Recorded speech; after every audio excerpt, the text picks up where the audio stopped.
안녕하세요. 중위권 전문 입시연구소 입시부장관입니다. 오늘은 이번 2025학년도 입시의 가장 큰 화두인 자유전공에 대해서 분석하는 영상으로 찾아왔습니다.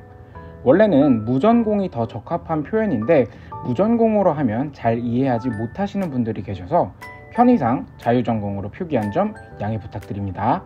이 영상은 제 생각에는 올해 갑자기 자유전공이 왜 뜬 거냐 라는 의문이 드시는 분들, 즉 자유전공에 대해서 잘 모르시는 학생분들과 혹은 잘 알더라도 그래서 내가 유리한 거야 라는 생각을 하시는 분들이 꼭 시청하셔야 하는 영상이고요. 엄청 쉽게 설명을 드렸으니 꼭 끝까지 봐주시길 바랍니다. 자, 그리고 항상 저희 입시부 장관이 강조하는 구독 부탁드리겠습니다. 자유전공이 늘어난 이유를 간단하게 보고 들어가겠습니다.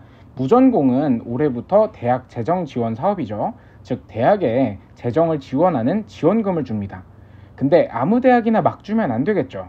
그래서 해당 대학을 나눌 때는 등급을 부여하는데 이 과정에서 전공 자율 선택제 모집을 일정 비율 이상 하는 학교에게는 재정 지원 인센티브를 부여하겠다라는 발표를 했습니다. 그러다 보니 해당 인센티브를 위해서 올해 대학들이 많이 늘렸고요. 그 결과 작년 대비 약 4배 정도가 증가했습니다. 유형 1과 유형 2가 있는데요. 유형 1은 모든 전공 중에서 자유롭게 선택이 가능한 말 그대로 자유전공학부입니다. 물론 보건이나 혹은 사범계열 같은 경우에는 제한이 되기도 하는데요. 일반적인 학과 기준으로는 자율선택이 가능한 것으로 생각하시면 될 것 같습니다. 대표적으로 숭실대학교, 그리고 차이과대학교, 혹은 강남대학교 자유전공 등이 있습니다. 유형 2는 특정 학과를 묶어서 단과대학이라고 하는데요. 해당 단과대학 소속 학과에 대한 자율선택이 가능한 학과입니다. 한신대학교 휴먼서비스 계열, 그리고 첨단융합 계열 등이 있고요. 강남대처럼 복지융합대학을 운영하면서 유형 1과 2를 혼재하는 대학 또한 존재합니다. 선발 방식도 학교마다 큰 차이가 있습니다.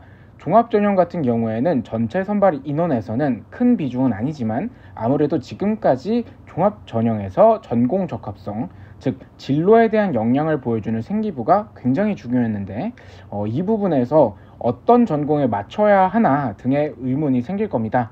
또 대부분은 정시나 교과 혹은 논술에서 많이 뽑습니다. 이 부분은 어차피 저희가 성적이나 점수를 제외하면 준비하던 것들은 없었으니 큰 어려움은 없을 거라고 생각합니다. 건대 같은 경우에는 여러 전형에서도 선발을 하고요. 성신여대 같은 교과 전형으로만 선발하는 대학도 존재합니다. 자, 그러면 종합전형 먼저 생각해보면 어떤 학생들이 유리할까요? 앞서 말씀드린 것과 같이 자유전공학부는 구조적으로 전공 적합성을 보기가 애매합니다. 대표적으로 건국대학교 학생부 종합전형을 보시면 자유전공학부에서는 진로 역량이 빠진 것을 볼 수 있습니다. 그러면 당연히 전공 적합성을 제외한 나머지 역량이 큰 평가 기준이 되겠죠. 예를 들어서 전공이 정해지지는 않았지만 학교 생활 내에서 탐구활동 등을 하면서 자기주도적인 모습을 많이 보여준 학생분들이나 다양한 경험을 통해서 전공을 찾고 탐구하려고 했던 역량이 잘 드러나는 학생분들이 유리할 것입니다. 또 이거는 하나의 방법인데요.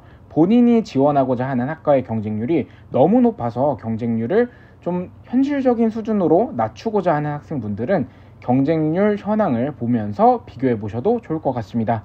물론 기본적인 역량은 갖춰져 있어야겠죠. 자, 그러면 종합전형 외의 전형에서는 어떨까요? 자유전공은 학교마다 다르지만 보통 최상위 학과에 속하지는 않는 편입니다. 물론 학교마다 다릅니다. 그러면 만약에 본인이 지원하고자 하는 학과가 성적대가 높은 최상위 학과라면 자유전공을 해봐도 좋겠죠. 정시나 교과처럼 정량적인 평가가 이루어지는 경우는 특히 유용할 겁니다. 또 논술은 실력도 중요하지만 경쟁률도 꽤 중요한데요. 인기가 많은 학과라서 경쟁률을 낮추는 용도로도 활용이 가능할 것 같습니다. 물론 경기대 같이 특정 전형에서 자유전공만 모집하는 경우에는 이런 방법은 어렵습니다. 즉 무전공이 무조건 유리한 학과는 아닙니다.